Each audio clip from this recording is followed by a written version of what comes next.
భక్తుల పూజా బలమున వెలసెను మన గ్రామంలోన శివాను రెండక్షరంబులే అమ్మా శివ అనేటటువంటి 2 అక్షరంబులు శివాను రెండక్షరంబులే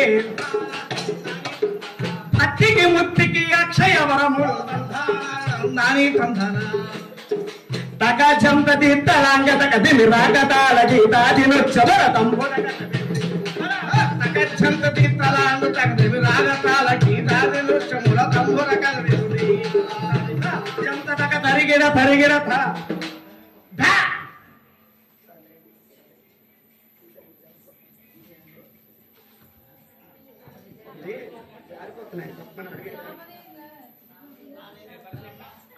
పర్వాలేదు అక్కడ వరకు సార్ ఏదో చేశారు ఇప్పుడు చెప్పండి ఏది వాయా జరాగో మా ఇల్లు కూడా వచ్చారు వా గురుగారు మీరు మరి ఏదో చెప్తున్నారు ఇక్కడ శివరాయం దగ్గర మేము అందరం ఇక్కడ వచ్చి కూర్చున్నాము మరి ఏంటి దేని గురించి చెప్తున్నారు ఒకసారి చెప్పండి గురుగారు నీకు ఎన్నుండి ఒక మైక్ పెట్టి బ్రహ్మాండం ఇస్తారు కానీ ఒరే అన్నయ్య ఒరే తమ్ముడు ఒరే అన్నయ్య ఆహా ఎన్నాలండి ఒరే తమ్ముడు ఎలా బామర్తి అదేమిట్రా తమ్ముడు అంటే చక్కగా అన్నయ్య అని పిలవాలి కదా సరేనా మేనమామ అదేమిటి కాదు అసలు నువ్వు ఎందుకు భయపడ్డావు ఇక్కడ ఇలా నేను భయపడ్డానా నువ్వు భయపడ్డావు అగో ఆ చిన్నారి పోరిని భయపెట్టేశావు నాది భయపడే వంశం కాదురా ఎటువంటిది మీ వంశం భయపెట్టే వంశం మీది భయపెట్టే వంశం ఎటువంటిది మీ వంశం మైక్ ఇక్కడ ఉంది నువ్వు అట్టుంటావా ఇట్టుంటావా మైక్ ఇక్కడ ఉంది మరి అట్టు ఉంటారు కదా నువ్వు మైక్ దగ్గరికి వచ్చి చెప్పు మరి ఈ మైక్ చెప్పు మా వంశం చాలా గొప్పది చెప్పి మా తాత పులి మీసాలు బట్టి ఊగిండు ఏంటి పులి మీసాలే తర్వాత మా నాన్న ఊరుకున్నాడా మా నాన్న పులి మెరకాయ ఇరిసిండు పులి మెరకాయ వచ్చేసాడు మా తాత పులి మీసాలు బట్టి ఊగిండు మా నాన్న పులి మెరకాయ ఇరిసిండు మరి నువ్వు నేను ఊరుకుంటున్నానా మరి అలా గుట్టు పిల్లవాడి నేను తాస్పాం కూరలు బీకిన తాస్పాం కూరలు బీకేశావు మరి ఇంత ఇష్ట జంతువులు కదా ఇవి మిమ్మల్ని ఏమి చేయలేదా కాటు వేయలేదు అంటున్నావా అవును కాటు వేయలేదా ఆ ఉట్టి బొమ్మలన్నా అవి ప్లాస్టిక్ బొమ్మలా మరి నిజం చేస్తే ఊరుకో పుస్తకం కాటేస్తాయి ఏమయ్యా ఆ శర్మ గారు అనుకున్నాం పాప నాగరాజు శర్మ గారు వాళ్ళ నాన్నగారు ఆ నాగదేవతను కూడా ఆస్వాదించి చక్కనటువంటి ఎన్నో పూజలు చేసిన ఘనత అని కలిగింది ఎందుకంటే ఈ రోజు ఒక్క నిమిషం ఎందుకంటే సమయం లేదు చాలా ఉన్నాయి ఎందుకంటే మేము చూస్తుంటాం మల్కాజ్గిరిలో ఇదే నాగరాజు శర్మ గారికి కలవటానికి ఎంతో మంది క్యూ కడుతుంటాం వాస్తవం చెప్తున్నాను ఎందుకంటే మేము కళాకారులు కనుక దేశాలు తిరుగుతుంటాం ఢిల్లీకి వెళ్తుంటాం తెలంగాణకు అన్ని దాంట్లో వెళ్తూ ఉంటాం కనుక మేము వారి దగ్గరికి వేరే దగ్గరికి కూడా వేరే కార్యక్రమంలో క్యూ కడుతుంటాం కానీ ఈ రోజు అక్కడ కాకుండా మా యొక్క గంగాధర క్షేత్రంలో నాన్నగారు స్థాపించినటువంటి గుడి కానీ మన ఊరు కానీ ఉన్నటువంటి కార్యక్రమాల్లో పాలు పంచుకోవాలి అని చెప్పి చక్కటి ఉద్దేశంతో వారు ఒక అమూల్యమైన సమయాన్ని ఇక్కడ ఇచ్చేసి ఒక కార్యక్రమానికి ఇటువంటి కార్యక్రమం చేయటం మన జన్మ అదృష్టంగా మేము భావిస్తున్నాం వాస్తవం చెప్తున్నాను ఎందుకంటే కళ్ళారంగా చూస్తున్నాను అక్కడ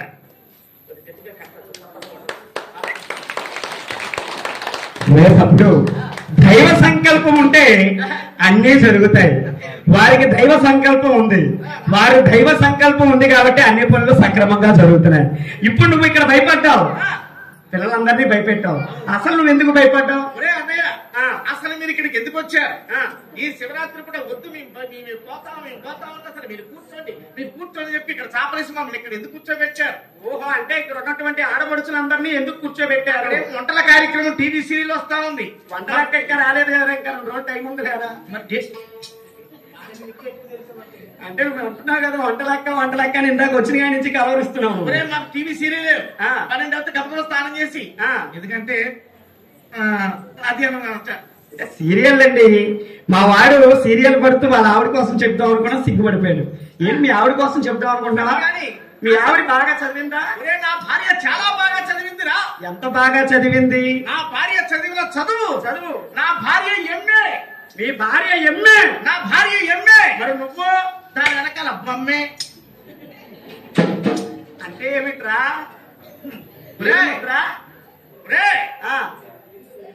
ఇది ఇదంటే ఏంటని మాకు తెలియాలి కదా. నా పిల్లం పంపు సెట్టు. మీ పెళ్ళం పంపు సెట్టు. మరి నువ్వు ఎంసెట్టు. ఓహో, మా ఓడి ఎంసెట్ అంటండి. అంటే నా పిల్ల ఎంసెట్ పంపు సెట్ అనుకున్నావా? ఇది అంటే థమ్స్అప్ మీద ఛాలెంజ్ బొమ్మ ఉంటుంది. ఈ ఛాలెంజ్ ఇలా తిరిగేస్తే ఏలు ముద్ర. అదండి మా వాడి ఏలు ముద్ర అని చెప్పడానికి ఆ బాధలు, ఆ కష్టాలు. ఆడపిల్లలంతా ముందుకెళ్తున్నారా ఈ రోజు? ఆర్టీసీ బస్సులు ఉచిత ప్రయాణాలు. అవును. అందుకని చెప్పి మా ఆవిడ ఏం చేస్తుంది తెలుసా?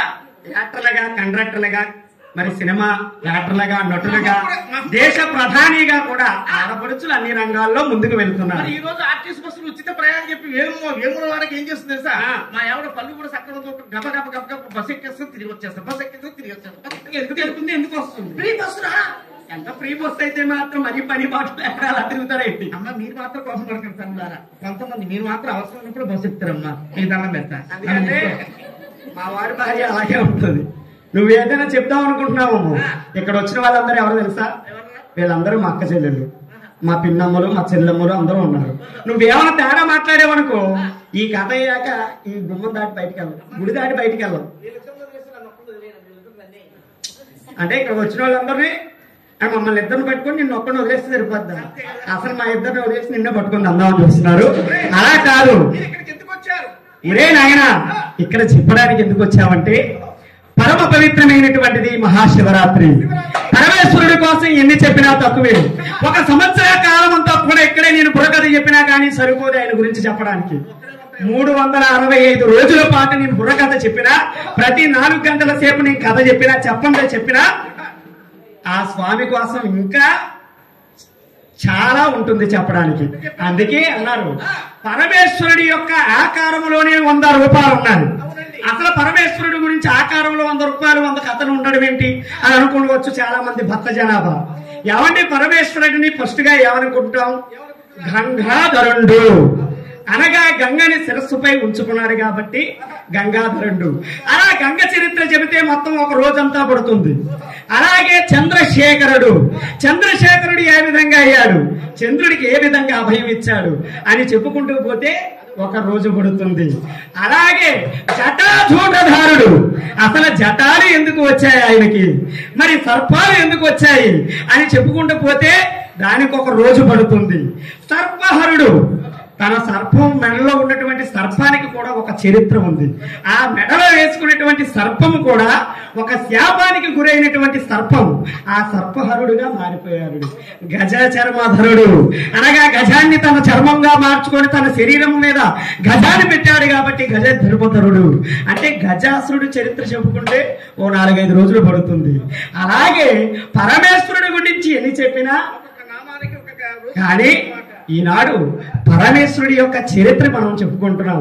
పరమేశ్వరుడి కథ విన్నవారికి, చెప్పిన వారికి, పెట్టించిన వారికి 1 కోటి ఫలితాలు దక్కుతాయని పెద్దలు అన్నారు. అంటే నిద్రపోయే వాళ్ళక, నువ్వు ఎప్పుడు నిద్రపోయేవాడివి కాబట్టి మరి నీ గురించి అయితే నాకు తెలియదు. మా అక్క చెల్లెళ్ళందరూ కూడా చక్కగా ఆలకిస్తున్నారు. నిద్ర మానేసి కూడా ఏదో వెళ్ళిపోదాంలే, ఏదో కథ అన్నారు పంతులు గారు, ఏదో అలా చెప్పారేమో అనుకున్నారు. కానీ కథగారు చెప్పాక నువ్వు మొదలు పెట్టావు చూడు, ఆ మాయావిడి మీ ఆవిడని, అందుకనే ఆగిపోయి కూర్చొని చూస్తున్నారు. ఇంకా మీ ఆవిడ గురించి ఏమో చెప్తావు అని. చాలా మంచిదిరా. ఎందుకు మీ ఆవిడ మంచిది? నా కోసం తొందరగా గబగబ వంట చేస్తుంది. మీ ఆవిడ మీకోసం గబగబా వంట చేస్తుంది. ఈ రోజు శివరాత్రి కదా, మా ఆయన తిన్నాడు లేడు, తొందరగా తినాలి, అందుకు గబగబ తొందరగా వంట చేస్తుందిరా. అయితే పరమేశ్వరుడు నా మీద ప్రేమతో అనుకుంటున్నావా? మరి ఆడ కార్తీక దీపం టీవీ సీరియల్ అయిపోద్దని నేను ఇంకా వీడి మీద ప్రేమతో ఉండొస్తున్నాము, వీడంటే భయమేమో అనుకున్నాను. అయితే అలా కాదు. అయితే పరమేశ్వరుడి గురించి ఎన్ని చెప్పినా తక్కువే. అయితే ఒకప్పుడు అటండి శ్రీరంజలేడు సత్యలోకము సృష్టికి మణిమాల,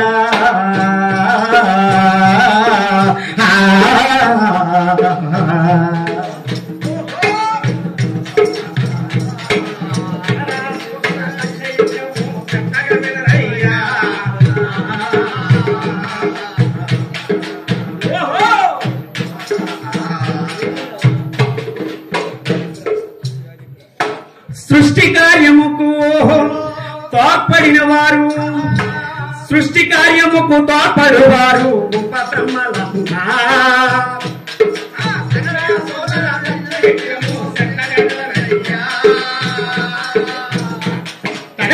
జంతదక తరిగిన తరిగిన ఉపబ్రహ్మలు నవబ్రహ్మల దక్షుడమిన్న.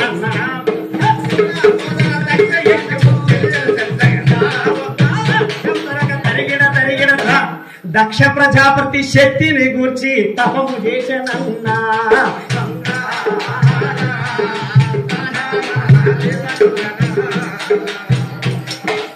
ఆదిశక్తియే దర్శనమిచ్చి వరములిచ్చెనన్నా.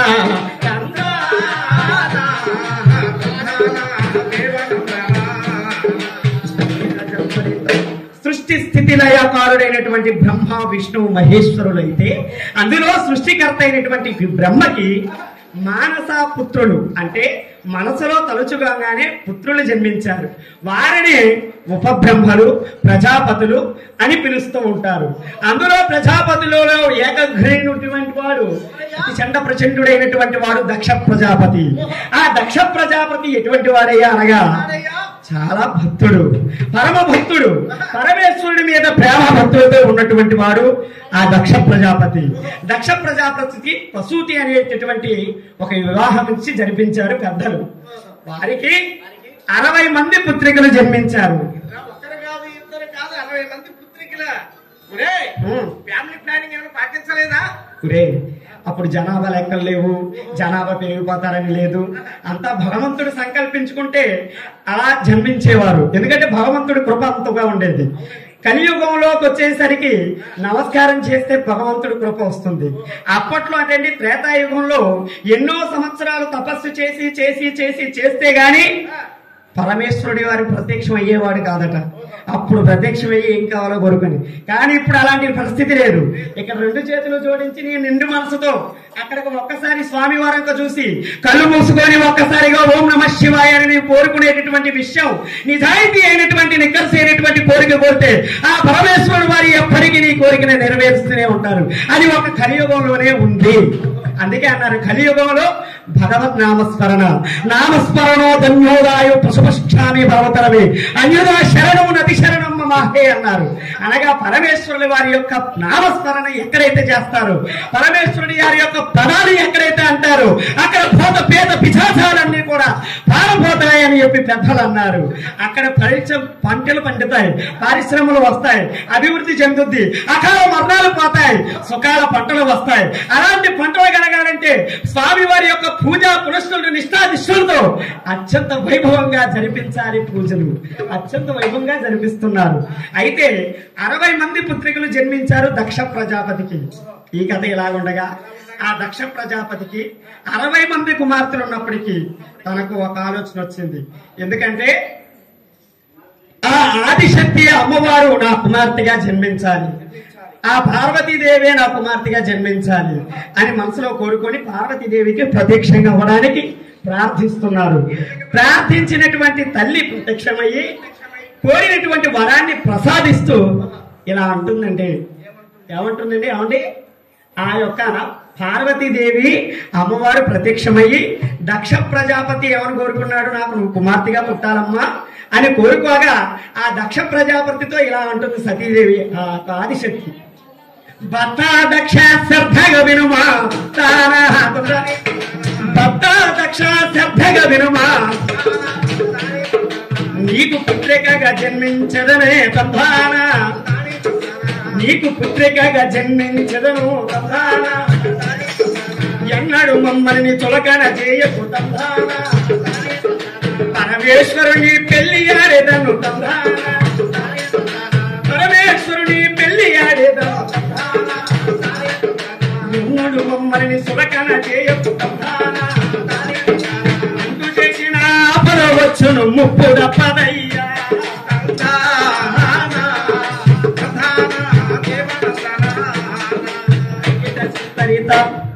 హెచ్చరించిందండి. ఆ పార్వతి పరమేశ్వరి అమ్మవారి రూపంలో వచ్చి నువ్వు కోరినటువంటి వరాన్ని ప్రసాదిస్తాను, కానీ పరమేశ్వరుని వారిని మమ్మల్ని ఎప్పుడూ సులకన చేయకు అని చెప్పి అంతర్ధానమైంది దేవి. సతీ ఇంట్లో ఆ యొక్క దక్షుని ఇంటిలో సతీదేవిగా ఆ ఆదిశక్తి జన్మించింది. ఆ బాల దినదిన ప్రవర్ధమానమే పెరిగి పెద్దదవుతూ చిన్ననాటి అన్ని విద్యల్లో ఆరిదొరింది. చిన్ననాటి నుండి పరమేశ్వరుడి మీద భక్తి ఎక్కువతో పెంచుకుంది.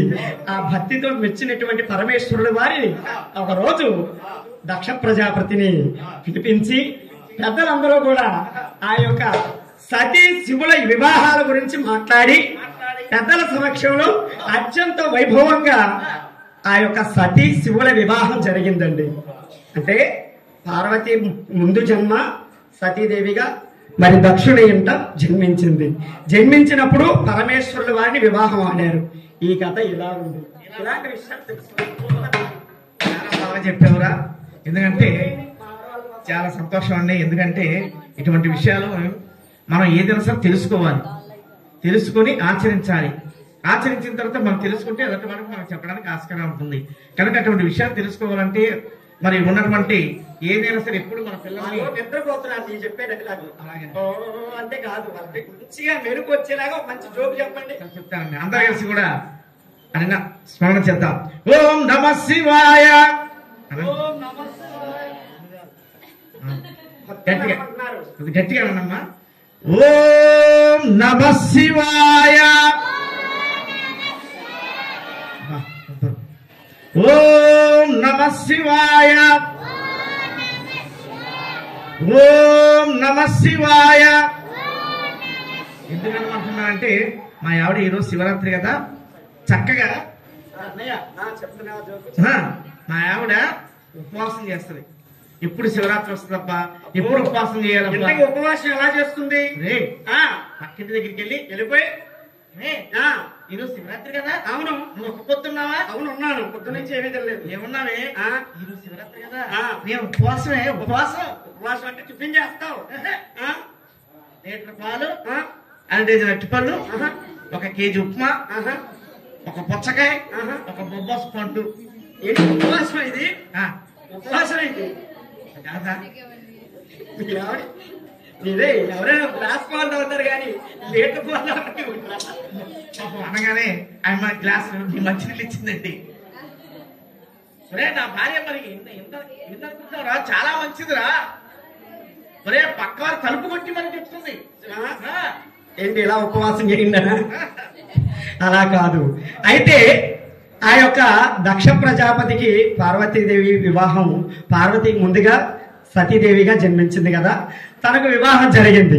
అల్లుడికి కుమార్తెకు విలువైనటువంటి కట్న కానుకలు దక్ష ప్రజాపతి సమకూర్చి అత్తవారింటికి సాగనింపాడు.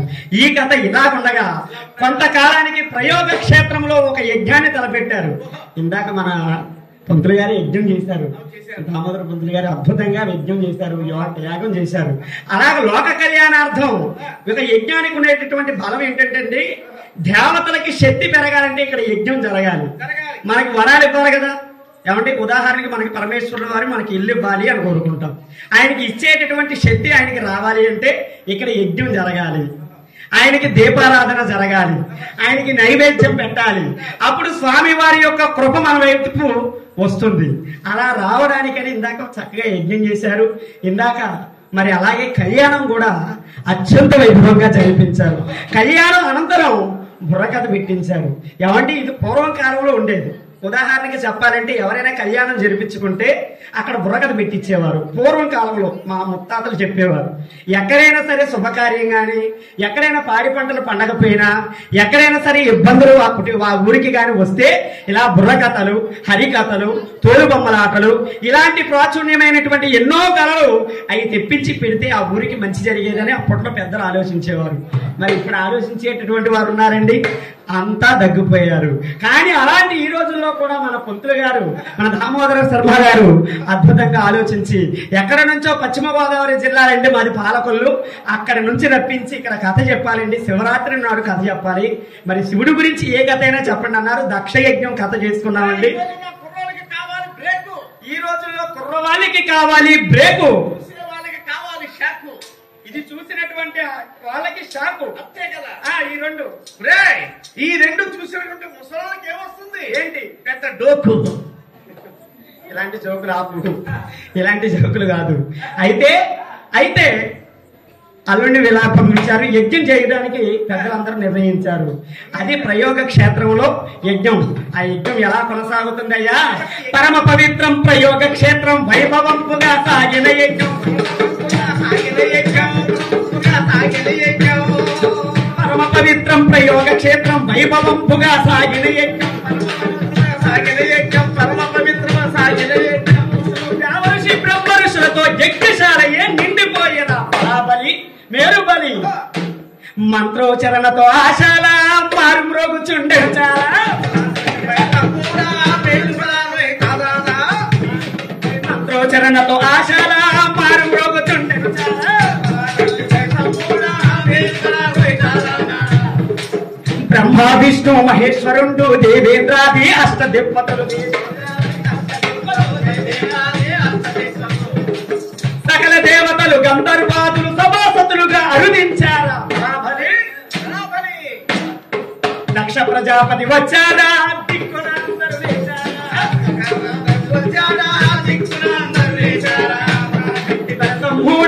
మేరు బలానై దాదా తగదా చంపదగ తరిగిన ఆ యజ్ఞశాల కదండి. సభాసదులు అందరూ కూడా ఇప్పుడు మీరు ఎలాగైతే కూర్చున్నారో అలాగే కూర్చున్నారు అక్కడ యజ్ఞం దాగిపు. అక్కడికి సభాపతి దక్ష ప్రజాపతి అక్కడ అడుగు పెట్టగానే గౌరవంతో అక్కడ ఉన్నటువంటి ఋషులు మునులు అందరూ కూడా వారి ఆసనాల నుండి లేచి దక్ష ప్రజాపతికి 2 చేతులు జోడించి నమస్కారం పెట్టారు. కానీ సర్వతంత్రుడు స్వరూపుడు నిరూపకారుడైనటువంటి చంద్రశేఖరుడు పరమేశ్వరుడు ఆసనం నుండి లేవలేదు కదా, నమస్కారం కూడా చేయలేదు. అది చూసినటువంటి దక్షుడు ఒక్కసారిగా పరమశివుడి వైపు చూసి ఏమి ఇంత కండ కావరం, మామైనటువంటి దక్ష ప్రజాపతి నేను రాగానే ఇంతమంది సభాసదులు అందరూ లేచి నించున్నారే, అల్లుడైనటువంటి శంకరుడు అవమానిస్తాడా? నేను చెప్పించినటువంటి చంద్రుడికి అభయమిచ్చి రక్షిస్తాడా? ఇటువంటి పరమేశ్వరుల వారిని అఘోరపరచాలనే ఆలోచనతో ఒక్కసారిగా శివదూషణ చేస్తున్నాడు. ఏ విధంగా? అదిగో పరమేశ్వర, అయ్యో కర్మశూన్యుడా వేద బాహుడా ఏందొచ్చి నీవు అలా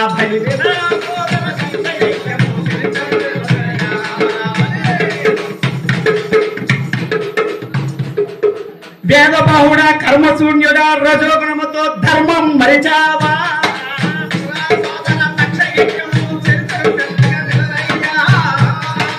అల్లుడనంటూ అధికుడనంటూ అవమానిస్తావా?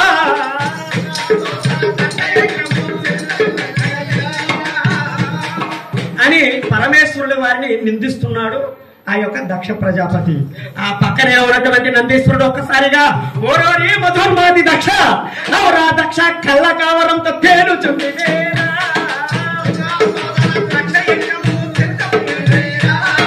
నీదు శిరము తెగి హోమగుండంలో దగ్ధమౌను.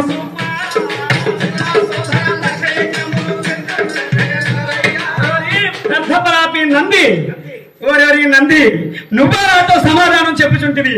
అరే నంది వ్యర్థ పలాపము లాడుచుంటివి.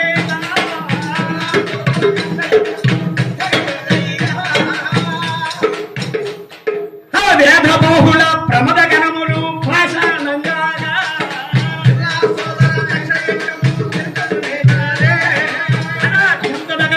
తరిగిడత అంత నిండు సభలో పరమేశ్వరుడు వారిని నిందించాడు దక్షుడు.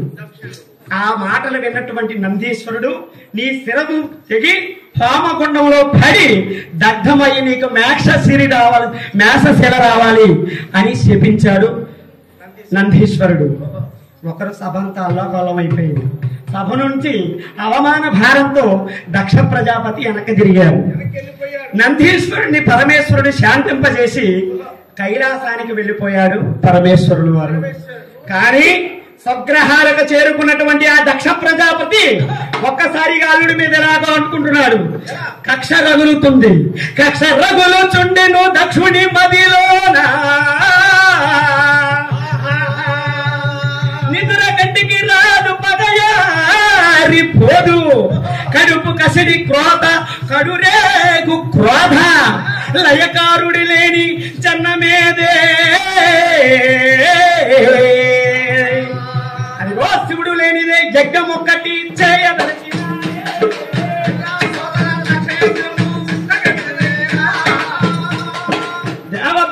బృహస్పతి ఆ దేవ బృహస్పతి సమానమున ఎంచి చూసినాడే నిరీశ్వర యాగం ఆ నిరీశ్వర యాగం పేరున దాన్ని ప్రారంభించినాడే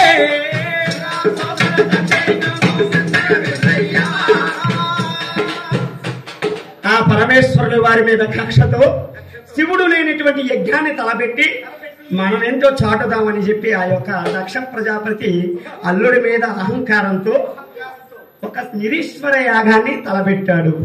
ఆ యజ్ఞానికి సకల దేవతలందరినీ పిలిపించాడు. సతీ శివులకు మాత్రం ఆహ్వానం పంపించలేదు. అంటే మీ అల్లుడు మరి మీ మామగారు ఉన్నారు, మీ మామగారు బాగా చూసుకుంటారా నిన్ను? ఎంత బాగా చూసుకుంటారంటే ఫస్ట్ పెళ్ళైన కొత్తలో పెళ్ళైన కొత్తలో మా మామగారి ఇంటికి వెళ్తే ఎంత బాగా చూసారు. కట్నం తీసుకోకుండా పెళ్లి చేసుకున్నాం. అసలు కట్నం తీసుకోలేదు.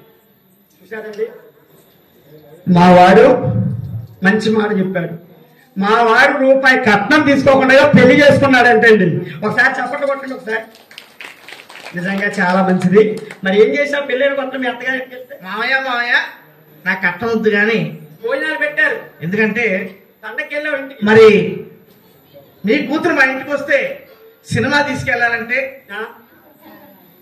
సినిమాకి తీసుకెళ్ళాలి, పండక్కి తీసుకెళ్లాలంటే, గుడికి తీసుకెళ్లాలంటే, నడిచి తీసుకెళ్ళాలి కదా, ఒక బైక్ కావాలి మామయ్య అని అడిగాను.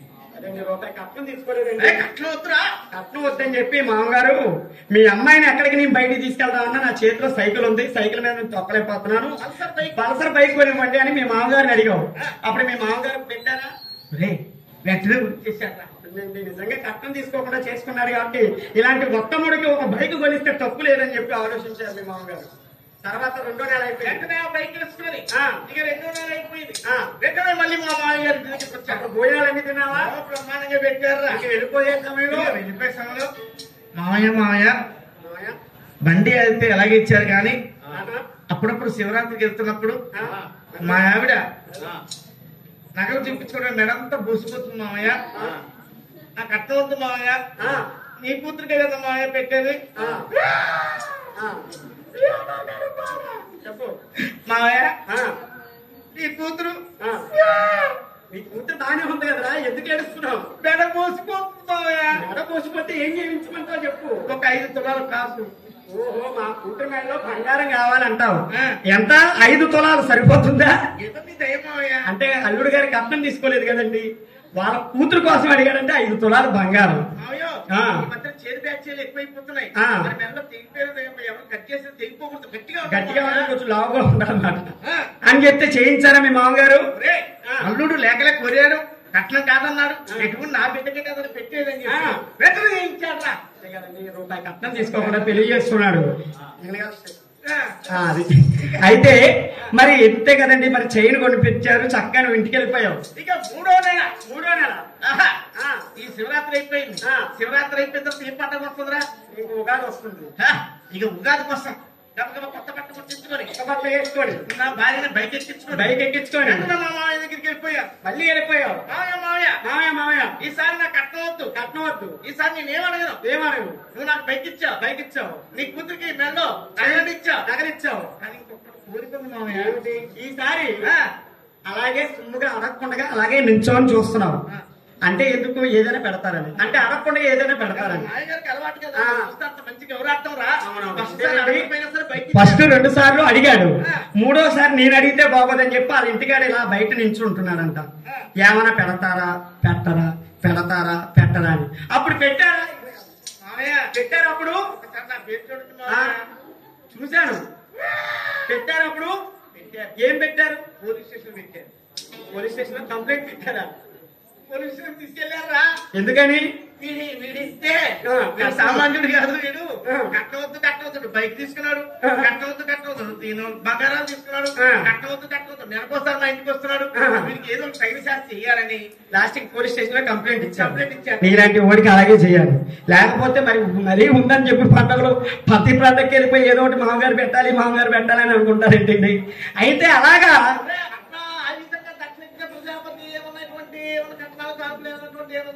చక్కగా తీసుకున్నారు. అయితే ఆ కథ కాదు మనం చెప్పేది, కట్నాల గురించి కానుకల గురించి కాదు.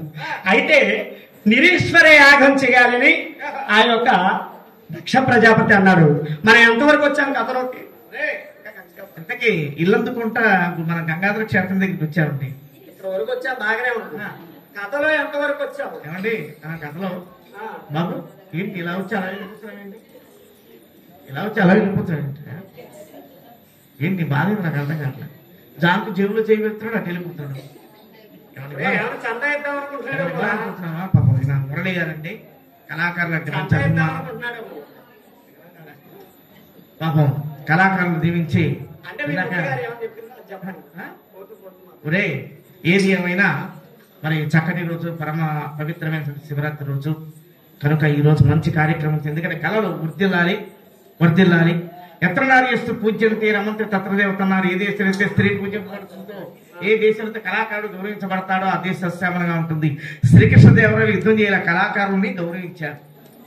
ఎప్పుడైతే కళాకారులు గౌరవిస్తారో ఆ దేశం సస్యామలంగా ఉంటుంది. కనుక కళాకారులు గౌరవించాలని చెప్పి చక్కటి ఉద్దేశంతో ఆయన మురళి గారు ఇందాక మేకప్ తీస్తున్నప్పుడు ఒక 51 రూపాయి మాకు కానుక ఇచ్చారండి. ఎందుకంటే ఒరే పోతూ పోతూ మా నాన్నమ్మ నాకు ఒక సాగి చెప్పిందిరా, పైకి పోతూ పక్కన ఊరు వెళ్తా కాదురా మరి శివరాత్రి కైలాసం దగ్గర పరమేశ్ అంటే చనిపోతూ ఒక మాట చెప్పింది. ఇలా వచ్చి ఏం చెప్పింది? ఒరే మనవడా మనవడా, ఒరే మనవడా మనవడా, చీరకి జాడింపు, ఓహో చీరకి జాడింపు, పప్పుచారుకి తాలింపు, ఓహో పప్పుచారుకి చారుకి తాలింపు, బుర్రగదలకి చదివింపులుంటే బాగుంటుందిరా చెప్పిందిరా. ఇంపు సొంపుగా ఉంటుంది, ఇంపు సొంపు అని చెప్పింది. లేకపోతే మన పని కంటే అలా ఏమో కాదు. ఇవి తీసుకుంటారో లేదో అనుమానంతో ఉన్నారు. అయితే కళాకారునికి ఇచ్చేటటువంటి దానం చేసేటటువంటి చెయ్య ఎక్కడ దాగదు, నువ్వు అడగక్కర్లేదు. అయితే ఇలాంటి విషయాలు కాదు. ఆనాడు నిరీశ్వర యాగం చేయడానికి ముక్కంటి కావాలి. అలా ఎతికితే 3వ కన్ను ఉన్నటువంటి వారు దేవ బృహస్పతిని పిలిపించి, తన అరికాలలో కన్ను ఉంటుందండి 3వ కన్ను, తన దేవ బృహస్పతిని పిలిపించి నువ్వు పరమేశ్వరుడు, తర్వాత నువ్వే పరమేశ్వరుడివి, నువ్వే యజ్ఞం జరిపించంటే సరే నిరీశ్వర యాగం చేద్దామని అది నిరీశ్వర యాగం దక్ష యజ్ఞం ప్రారంభించారు. ఇక సకల దేవతలందరినీ పిలిపించారు, అందరికీ ఆహ్వానం పంపించారు. సతీశువులకు మాత్రం ఇంకా ఆహ్వానం పంపించలేదు. ఇక సకల దేవతలు ఆహ్వానం పొందినటువంటి ఆ దేవతలు ఎలా కదులుతున్నారయ్యా అనగా, దక్ష యజ్ఞము చూడనందాన వేల్పులై కదిలారు నందాన,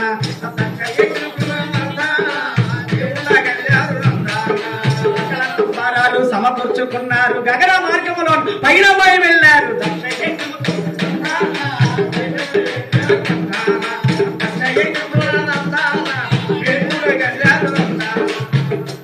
ఆ దక్ష యజ్ఞానికి అటండి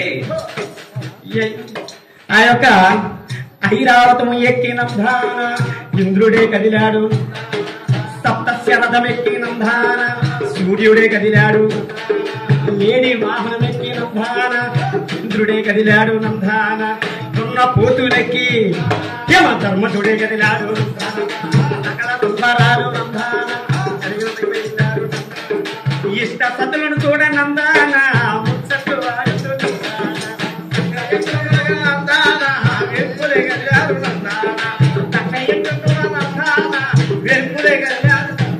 అలాగా వారి వారి ప్రియసఖులతో, ఇష్టమైన ప్రియసఖులతో వారి ఆ వాహనాల మీద ఆకాశ మార్గాన వెళుతూ ఉన్నారండి. ఆ వెళుతున్నటువంటి దేవ బృందాలని ఆ సతీదేవి ఇలా చూసింది. ఆహా వీళ్ళంతా ఎక్కడికో విహారానికి వెళ్తున్నట్టు, ఏదో ఏంటో జరుగుతుంది ఏంటో అని కనుక్కొని రమ్మని పక్కనే ఉన్నటువంటి చెలికత్తులని పంపించగా ఆ చెలికత్తులు వెళ్ళి తెలుసుకొని వచ్చి ఇలా చెప్పారు, అమ్మా నీ తండ్రి యజ్ఞం చేస్తున్నాడంటమ్మా, దక్ష ప్రజాపతి యజ్ఞం చేస్తున్నాడంట, ఆ యజ్ఞానికి అందరూ వెళుతున్నారు అని చెప్పగానే ఆశ్చర్యపోయింది ఆ సతీదేవి. అదేమిటి, జ్యేష్ఠపుత్రికైనటువంటి నాకు మాత్రం ఆహ్వానం పంపించకుండా మా నాన్నగారు ఈ లోకంలో ఉన్నటువంటి సకల దేవతలందరికీ పంపించి అల్లుడినైనటువంటి మా భర్తని, కుమార్తెనైనటువంటి నన్ను ఆహ్వానం ఎందుకు పంపించలేదు, ఇదేమిటో తెలుసుకుందామని చెప్పి పరమేశ్వరుల వారి దగ్గరికి వచ్చి, నాదా ప్రాణేశ్వర, నాథా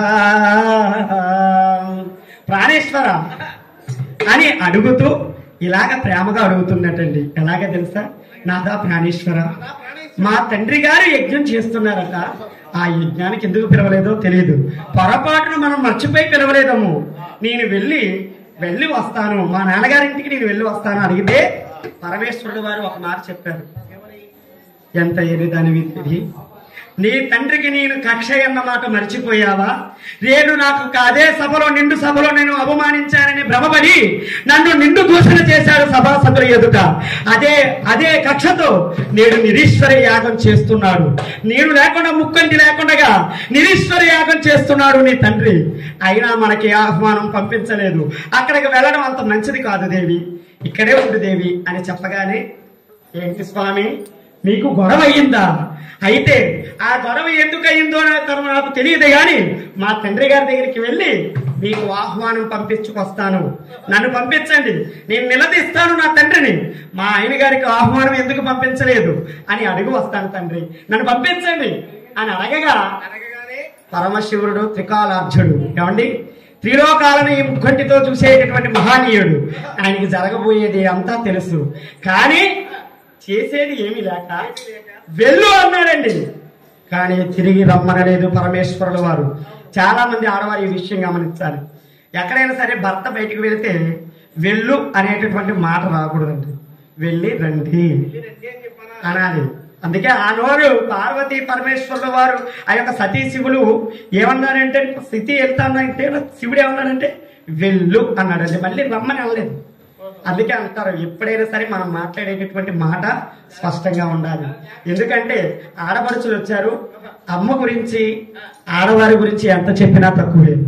ఈ అమ్మ గురించి ఏంటంటే చెట్టుకుంటే కొమ్మ, చెక్కుతే బొమ్మ, గుళ్ళో పెడితే అమ్మ.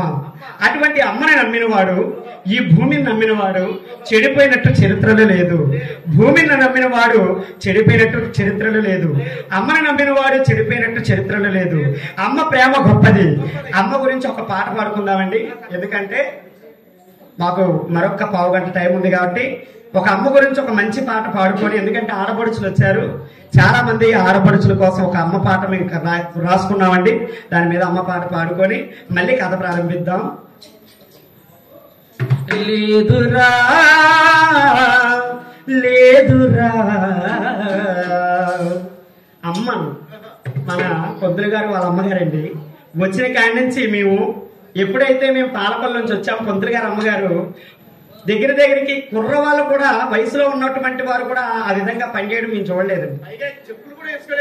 నిజంగా వాస్తవంగా చెప్తున్నానండి. పొంతులమ్మ గారికి ఆ భగవంతుడే ఆ కృప ఆమెకి ఇచ్చారనుకోవాలి. ఆ పరమేశ్వరుడి యొక్క కటాక్షం వారిపై ఉందనుకోవాలి. ఎందుకంటే కాళ్ళకి చెప్పులు లేకుండా మరి అలాగా మా కోసం భోజనాల కోసం, టిఫిన్ల కోసం, టీల కోసం ఇలా ఎన్నిసార్లు తిరిగింది ఆ పెద్దావిడి చేత మాకు తెలియదండి. నిజంగా ఆ పరమేశ్వరుడు ఆ తల్లిగా నిండు నూరేళ్లు ఆయుర ఆరోగ్యాలు, అష్టైశ్వర్యములు, భోగ భాగ్యములు, ధనకనక వస్త్రములు ఎప్పుడు ఆ తల్లికి అందించాలి. అటువంటి తల్లి కోసం ఒక పాట పాడుకుందామండి. లేదురా లేదురా అమ్మను మించిన దైవం లేదురా, తల్లిని మించిన దేవత లేదురా. లేదురా లేదురా అమ్మను మించిన దేవత లేదురా, మించిన దైవం లేదురా. అమ్మై 9 నెలలు కడుపున మోసి కమ్మని గుమపాలి శివుడిలో దాచి. అమ్మై 9 నెలలు కడుపున మోసి కమ్మని గుమపాలి శివుడిలో దాచి.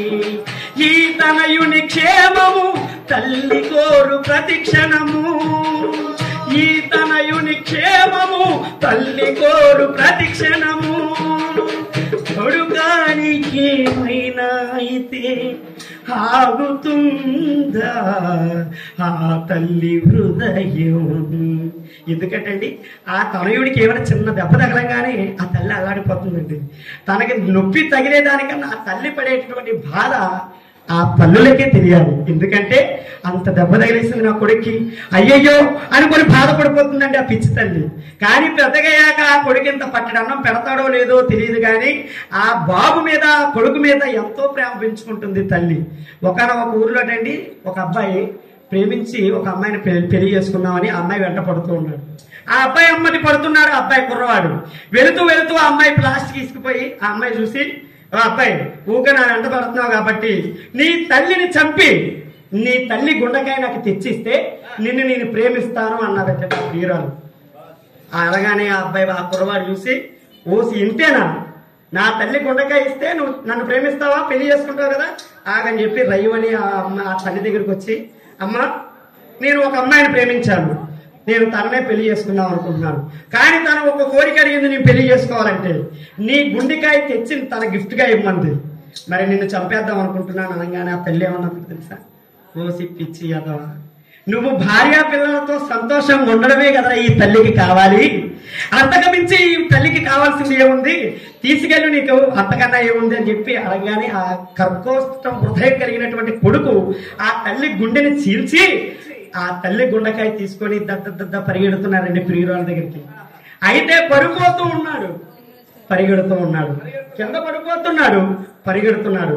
కానీ ఆ గుండెకాయ ఏమన్నా తెలుసా, ఒరే నానా చిన్నగా వెళ్ళరా, కింద పడిపోతావు, దెబ్బలు తగులుతాయి, నిదానంగా వెళ్ళు అని ఆ గుండెకాయ చెప్తుందంట. పుడక చిన్నగా వెళ్ళు, కంగారు పడకు, దెబ్బ తగులుతుంది అని. అప్పుడు తీరా తల్లి పుట్టుతుందా. అందుకే అమ్మాయి 9 నెలలు కడుపున మోసి కమ్మని గుమపాలిచ్చి ఒడిలో దాచి, అమ్మాయి 9 నెలలు కడుపున మోసి కమ్మని గుమపాలిచ్చి ఒడిలో దాచి, ఈ తనయుని క్షేమము తల్లి కోరు ప్రతిక్షణము, అమ్మో నీకేమైనా ఆగుతుందా తల్లి హృదయం, లేదురా లేదురా అమ్మను మించిన దైవం లేదురా, మన తల్లిని మించిన దేవత లేదురా. పొత్తి కడుపులో బిడ్డకు ప్రాణం పోసి ఎర్రని రక్తాన్ని తెల్లగా పాలుగా మార్చి, ఏమండి ఆ తల్లి పొత్తి కడుపులో ఎన్నో బాధలు పడుతుంది. పొత్తి కడుపులో బిడ్డకు ప్రాణం పోసి ఎర్రని రక్తాన్ని తెల్లగా పాలుగా మార్చి, ఏ దేవుడులోనూ ఇంతటి మహిమేదిరా, ఏ దేవుడులోనూ ఇంతటి మహిమేదిరా, తల్లి లేని జీవితం నిండు సున్నరా, లేదురా లేదురా అమ్మను మించిన దైవం లేదురా, మన తల్లిని మించిన దేవత లేదురా. అందుకే అండి ఆ యొక్క వినాయకుడు అటండి తల్లిదండ్రులు మించిన దైవం లేదని చెప్పి, మరి అగ్రతాంబూలం ఎవరికి కావాలి అని అడిగితే పార్వతీ పరమేశ్వరులు వారు చుట్టూ తిరిగాడండి వినాయకుడు. అది అంత గొప్ప, అందరికీ తల్లి ఆ పార్వతమ్మ తల్లి, అందరినీ కాపాడేటటువంటి అమ్మవారు. ఒకసారి అందరూ ఓం నమ శివాయ, ఓం నమ శివాయ, ఓం నమ శివాయ. నాగేంద్రహారాయ త్రిలోచనాయ నిత్యాయ సుతాయ దిగంబరాయ, నాగేంద్రహారాయ త్రిలోచనాయ భస్మాంగ మగరాయ మహేశ్వరాయ నిత్యాయ శుద్ధాయ దిగంబరాయ తస్మై మకరాయ నమ శివాయ, నమ శివాయ, నమ శివాయ.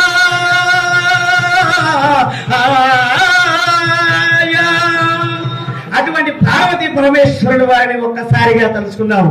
నమ పార్వతీపతే హర మహాదేవ శంభో, ఓం నమ శివాయ. అటువంటి పార్వతి వెళ్ళు అన్నాడటండి సతీదేవిని, తిరిగి రమ్మనలేదు ఆ పరమేశ్వరుడు వారు. అంటే అందుకే మనం మాట్లాడేటప్పుడు మన భర్తలు కానీ మన ఇంట్లో వాళ్ళు కానీ మన పిల్లలు కానీ ఎదిగిన వెళ్తే అంటే వెళ్ళి రమ్మా అనండి, క్షేమంగా వెళ్ళి లాభంగా రండి అని చెప్పండి తల్లి. అయితే పోండి అన్నారు అనుకోండి, ఏ దాని ఎందుకో ఆటోకి ఎందుకో పోతాం, అలా మాట్లాడేటటువంటి మాటలు కూడా మంచిగా ఉండాలి. అయితే మేము చెప్పే అంత పెద్దవాళ్ళం కాదు, ఏదో చెబుతున్నాం, వయసులో చిన్నవాళ్ళం, ఇజ్జలో అంతకన్నా చిన్నవాళ్ళం. అయితే ఆ యొక్క సతీదేవిని వెళ్ళమన్నాడు. సర్వ అలంకార శోభితమైనటువంటి ఆ సతీదేవి నందీశ్వరుడు నంది వాహనం మీద గగన మార్గాల్లో దక్ష ప్రజాపతి చేసేటటువంటి దక్ష యజ్ఞానికి ఆ సతీదేవి వెళ్ళింది. ఏ విధంగా బయలుదేరుతుందయ్యా? వెళ్ళగానే అక్కడ పరిస్థితులను చూస్తే ఎలా ఉందయ్యా అనగా, అక్క చెల్లెళ్ళు తల్లి తండ్రులు పలకరించరారే, సభాసదులు మునవరేణ్యులు మొహము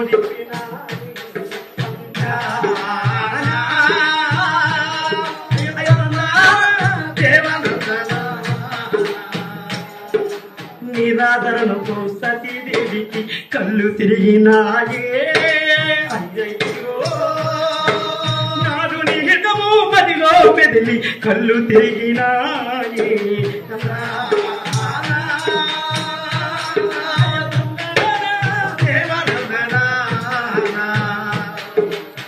అంతటి ఆ సతీదేవితో ఎవరు మాట్లాడలేదు. దక్షునికి భయపడి ఒక్కసారిగా తోకతొక్కున తాచుపాము వలె ఆ సతీదేవి ఆ యొక్క దక్ష ప్రజాపతి దగ్గరికి వెళ్ళి ఇలా అంటుంది, తండ్రి దక్ష ప్రజాపతి, లోక పూజ్యుడు లయకారుని ఎలా పిలవలేదే,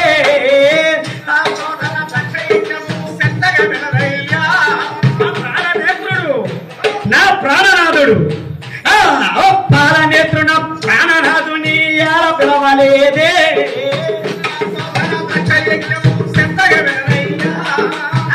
స్థానం లేని యజ్ఞము పద్మము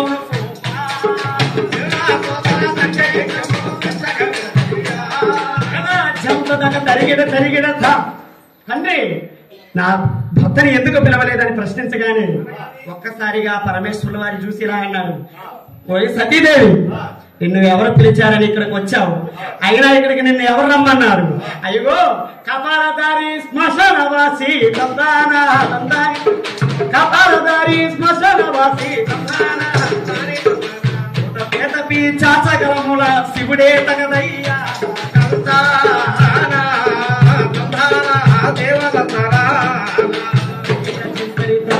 అయితే ఆ సభలో కొంతమంది అండి మహర్షులు, నారదాది ఋషులు సభను కల చూసి పరమేశ్వరుడు పిలవలేదట అని చెప్పి కొంతమంది వెనక్కి వెళ్ళిపోయారు సభ నుండి, ఆ యజ్ఞం నుండి. అయితే సతీదేవి చివరగా వచ్చింది. సతీదేవి రాగానే పరమేశ్వరుడు వారు ఆ యొక్క పరమేశ్వరుడు వారిని దూషించాడు.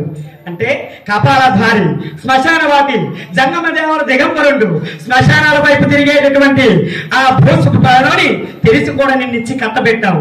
అయినా నీ పరమేశ్వరుడితో పాటు నువ్వు కూడా నిందనీయురాలివే. ఇక్కడికి మిమ్మల్ని ఎవరు పిలిపించారని రమ్మన్నావు? ఇక్కడ నుంచి వచ్చిన తక్షణమే వెళ్ళిపోతావా, లేదంటే మెడబెట్టి బయటికి గెంటించమంటావా? ఇక్కడ నుంచి వెళ్ళిపో, ఈ సభ అంతా నీ రాకతో కలుషితం అయిపోయింది అని దక్షుడు రంకెలు వేశాడు సతీదేవి మీద. అయ్యో, పుట్టినింటికి వచ్చినటువంటి ఆడబిడ్డకు ఇంతటి అవమానం, శివనిందహీనులైనటువంటి ఈ దేహంతో మళ్ళీ నా నాథుడి దగ్గరికి వెళ్ళగలను? ఎలా ప్రాణనాథుడి దగ్గరికి నా ముఖం ఎలా చూపించుకోను? ఇంతటి ఘోర అవమానం జరిగినటువంటి ఈ సతి అనేటటువంటి దేహం నేను ఉండను.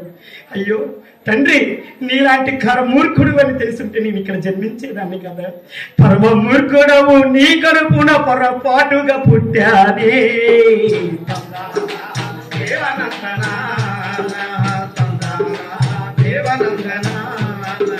వరమలిచ్చు ఆ పరమశివుడు అర్ధాంగి అయిన నేను.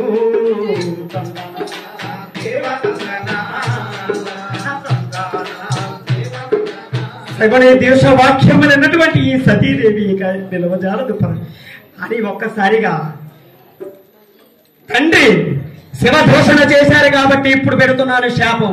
ఈ యజ్ఞం మధ్యలో ఆగిపోతుంది. ఇక్కడ ఉన్నటువంటి సభాసదులందరూ కూడా భంగపడతారు. ఈ యజ్ఞం మధ్యలోనే ఆగిపోతుంది. ఇదే నా శాపం అనుకుంటూ ఒక్కసారిగా ఆ యొక్క సతీదేవి ఏ విధంగా ఏం చేస్తుందయ్యా అనగా, బగ బగ బగ బగ అగ్ని శకలలో ఆ యొక్క సతీదేవి యోగాసనమున ఉత్తర దిక్కున కూర్చున్నది.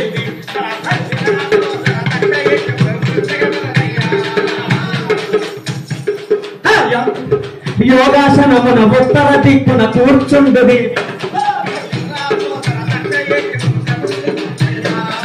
పరమశివుడిని మదిలో తెలచి యాగం పట్టిందా.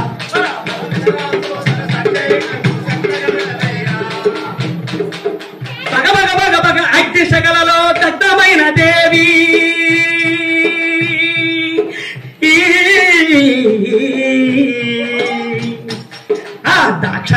అని సతీదేవి తన దేహాన్ని విడిచిందా.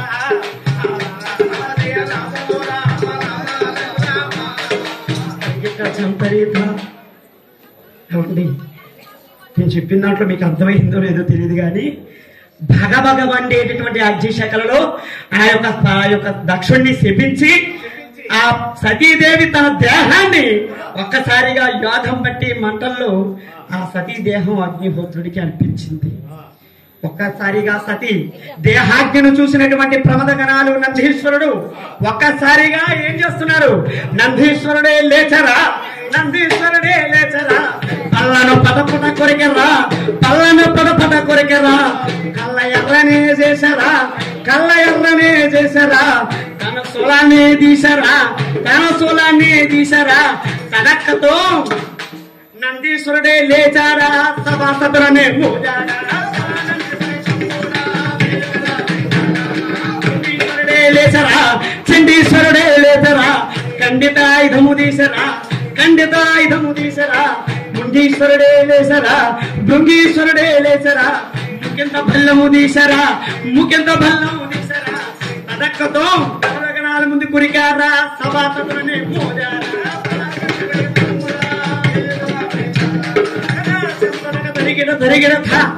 ఎప్పుడైతే ఆ యొక్క సతీదేవి దేహాగ్ని చూసినటువంటి పక్కన శివగణం అంతా ఆ యొక్క సభాసదుల మీద విరుచుకుపడ్డారు. అయితే దేవ బృహస్పతి ఇందాక చెప్పాను కదండి, మూడో నేత్రం ఉన్నోడు వాడు కాలికి అని చెప్పి తను అపిచార యాగాన్ని చేసి ఈ సభాసదులని తరిమి కొట్టాడు. తరిమి కొట్టగానే ఒక్కసారిగా ఏదైనా ఒక జోక్ మరి లింగోద్భవ కాలం మనకి సమయం ఆసన్నమైంది. ఎందుకంటే పరమ పవిత్రమైనటువంటి శివరాత్రి పరమేశ్వరుడు చర్మాంగధారుడు అయినటువంటి పరమేశ్వరుడిపై మరి చక్కటి, ఎందుకంటే ఇందాక చెప్తానగా చప్పట్లు కొడుతున్నారు. ఎందుకంటే కళాకారుడు కలకల్లాడుతూ ఉండాలి. ఆడపడుచు దీవెన, కళాకారుడు దీవెన గడప దాటిపోతుంటారు ఇందాక మనం చెప్పినట్టుగా. అందుకే మన తెలంగాణలో రాకెట్ పండుగ అద్భుతంగా చేస్తారు. అవును కదా? ఒరే అన్నయ్య, ఒరే నా భార్య చాలా మంచిది.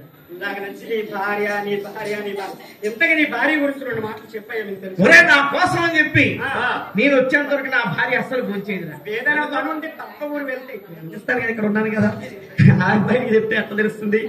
మా వారటండి ఏదైనా పనుండి అంటే హైదరాబాదు సికింద్రాబాద్ ఏమైనా పనుండి వెళితే వీళ్ళింటికి వచ్చే వరకు వీళ్ళ ఆవిడ భోంచేయదంటండి, అంటే అన్నం తినదంటండి.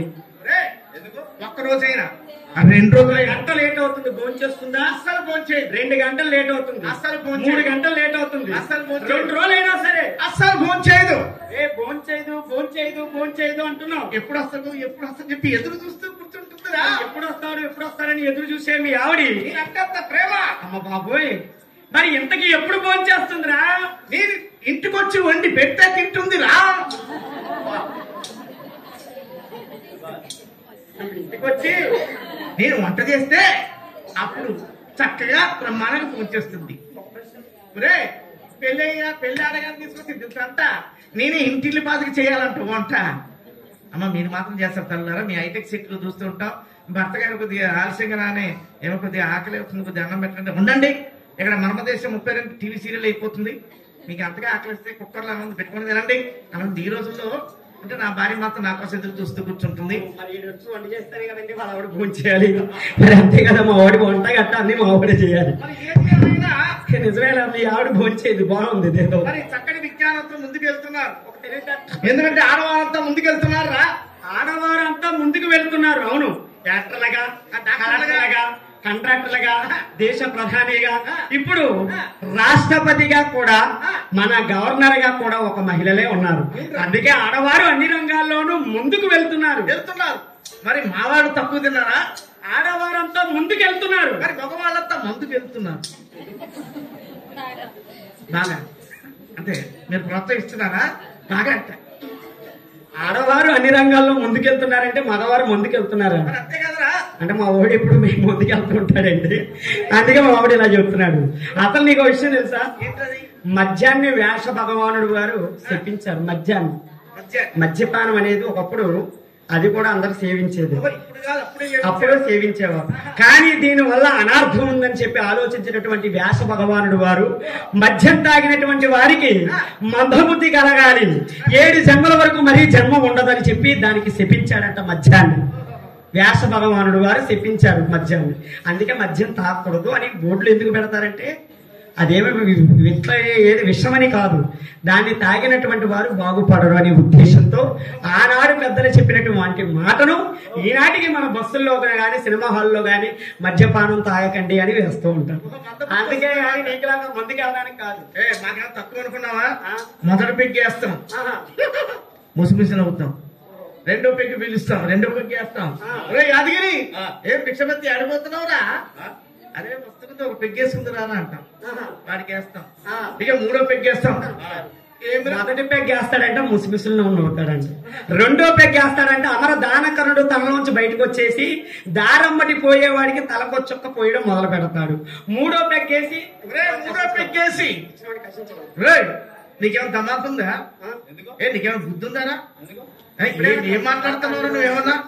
నువ్వు ఎప్పుడు నా దగ్గర తీసుకోవడం తప్ప నువ్వు ఇచ్చేది ఏం లేదా? అంటే ఇచ్చిన వాడిని ఇలా తిట్టడం మొదలు పెడతాడు. ఇచ్చిన వాడిని ఎప్పుడైనా నువ్వు నాకు ముందుకు వచ్చావని చెప్పి 4వ పెగ్గులో తిడతాడు. మరి 5వ పెగ్గులో 5వ పెగ్గులు ఏం చేస్తాడు? అక్కడే ఊసుకుంటాడు, అక్కడే కట్టుకుంటాడు, అక్కడ కూడా వెళ్ళడు.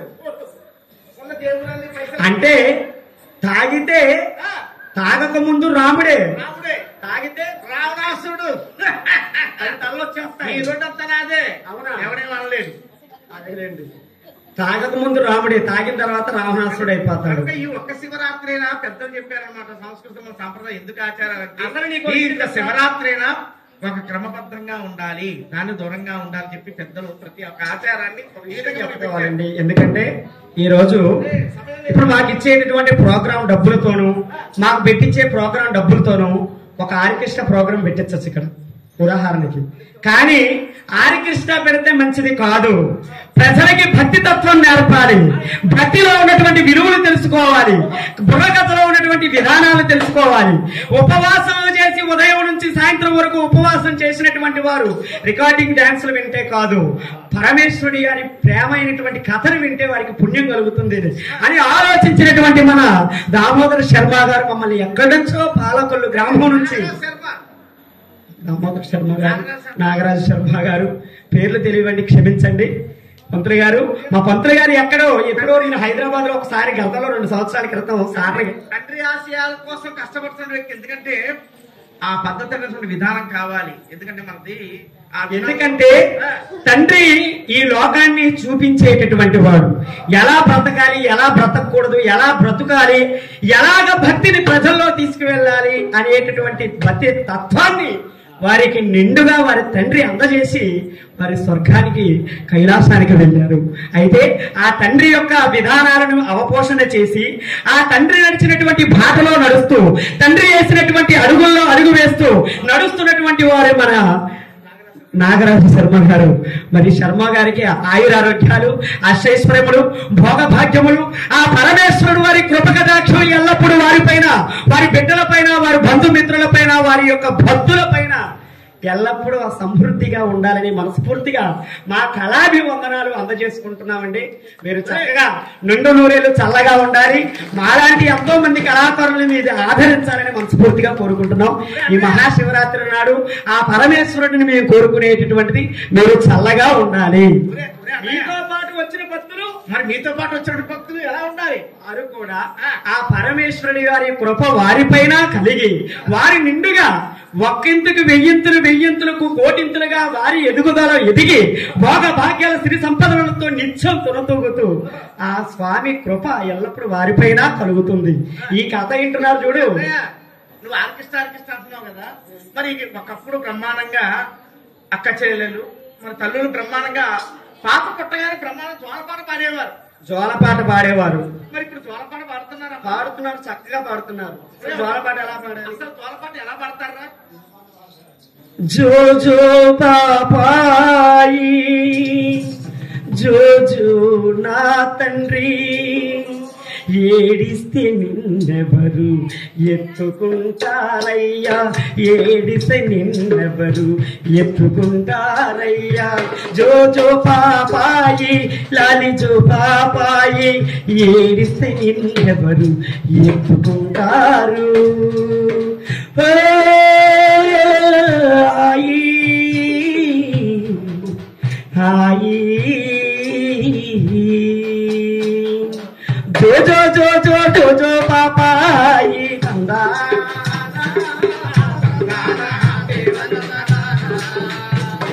ఏడబా బుజ్జి పాపాయి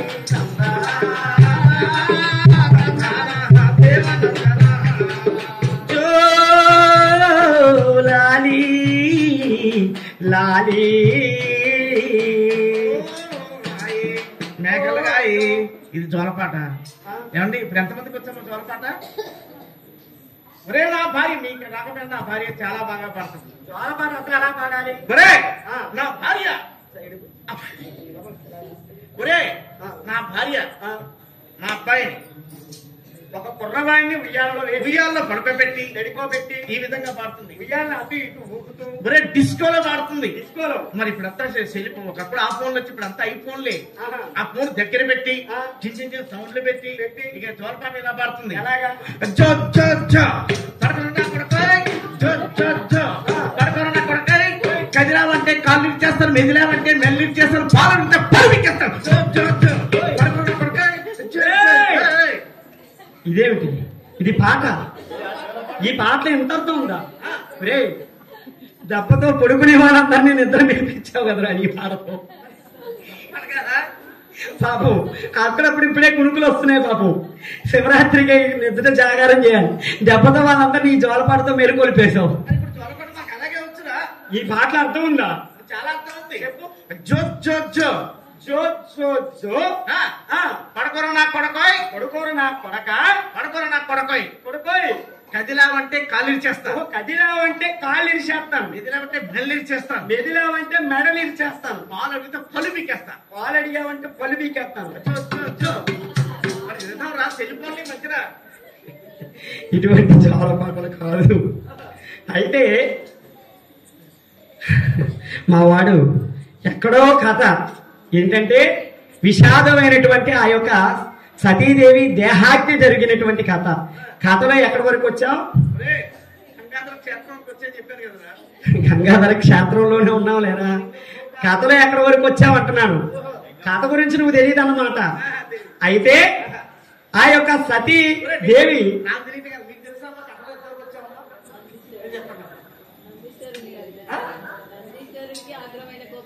అది చూసారా మా మీ పేరు తల్లి.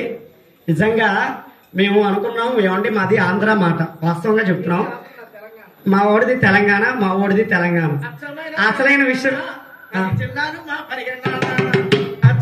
తెలంగాణ ఇప్పుడు ఎన్నో జిల్లాలు మా పరిగణన, కళ్ళకట్ల కమ్మెట్టు శిల్పకళలున్న కరీంనగర్. అవునవును, ఎందుకంటే తెలుగు వాళ్ళకి ఇష్టమైనటువంటిది అంటే బుర్రకథ ఆంధ్రాలోనూ ఉంది, తెలంగాణలో ఉంది. తెలంగాణలో ప్రథమ స్థానంలో ఉన్నటువంటి జానపద కళలో బుర్రకథ ఒకటి. ప్రథమ స్థానంలో బుర్రకథ ఉంది తెలంగాణలో.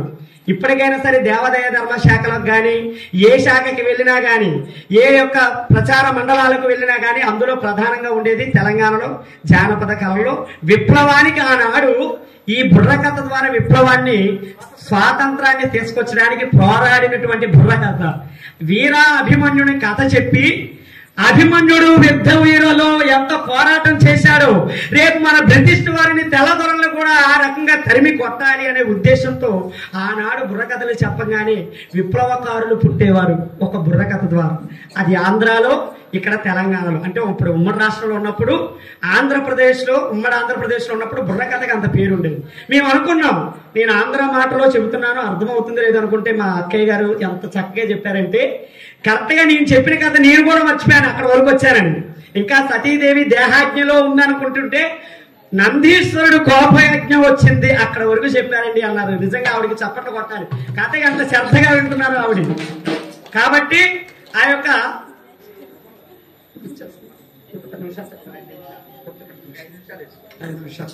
సార్ ముగించడానికి ఒక 10 నిమిషాలు పడుతుంది. చెప్పమంటే ఇంకో పావుగంట చెప్తాను.